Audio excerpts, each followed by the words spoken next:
Welcome to our channel. Today we how to withdraw from Redis VPS by snapshotting and restoring. Easy tutorial step by step clearly. Start by logging into your Redis VPS using SSH. Ensure you have administrative privileges for executing commands. The first step is to create a snapshot of your current Redis database. You can do this by using the command save in the Redis CLI. This command will create a dump file named dump.rdb in your Redis directory. Next, you will need to locate this snapshot file. Typically, it is found in the /var/lib/redis/ directory. If your configuration is different, verify the path in your Redis config file. Now, you should transfer the snapshot file from your server to your local machine. Use the scp command for this purpose. Scp user at your _vps_ip/var/lib/redis/dump.rd. Replace user with your actual username and specify the local path where you wish to save the file. After transferring the file, you can safely terminate the connection to your Redis VPS.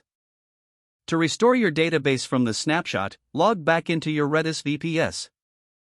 Make sure Redis is stopped before proceeding to restore the snapshot. You can stop Redis by running the command sudo system_stop Redis. Now, move your snapshot file back to the Redis directory. Use the command sudo mv/local/path/dump.rdb/var/lib/redis/.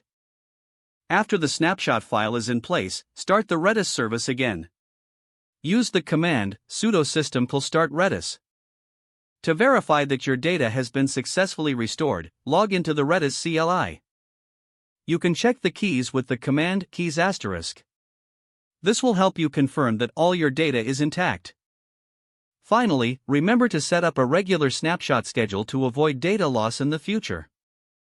You can adjust the configurations in the Redis config file to facilitate this.